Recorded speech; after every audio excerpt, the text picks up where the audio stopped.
ದಿನಕ್ಕೊಂದು ಒಗಟಿಗೆ ಸ್ವಾಗತ. ಒಗಟ್ ಬಿಡಿಸಿ. ಆಕಾಶದಲ್ಲಿ ಅಪ್ಪಣ್ಣ, ಕೆಳಗೆ ಬಿದ್ದರೆ ದುಪ್ಪಣ್ಣ, ಹುಲ್ಲಿನೊಳಗೆ ಅಡಗಿಸಣ್ಣ, ಮಾರ್ಕೆಟ್ಗೆ ಹೋಗಿ ಮಾರಣ್ಣ. ಯಾರಿದು? ಯಾರ ಬಗ್ಗೆ ಮಾತಾಡ್ತಿದ್ದೀನಣ್ಣ ಹೇಳಿ ನೋಡ್ರ. ಇವಾಗ ಸೀಸನ್ ತುಂಬಾ ಚೆನ್ನಾಗಿ ನಡೀತಾ ಇದೆ. ವೆರೈಟಿ ಆಗಿರೋ ಇವ್ರು ಸಿಗ್ತಾರೆ. ಆಲ್ರೆಡಿ ನಿಮಗೆ ಗೊತ್ತಾಗಿರತ್ತೆ. ಹುಲ್ಲಿನೊಳಗೆ ಅಡಗಿಸ್ತಾರೆ.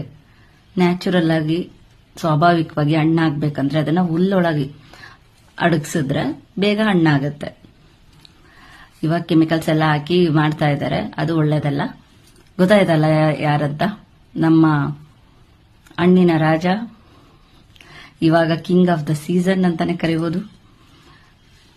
ಮತ್ತೆ ನಮ್ಮ ನ್ಯಾಷನಲ್ ಫ್ರೂಟ್, ಹೌದು, ಮಾವು. ಉತ್ತರ ಮಾವಿನ ಹಣ್ಣು ಅಂತ ಗೊತ್ತಾಯ್ತಲ್ಲ.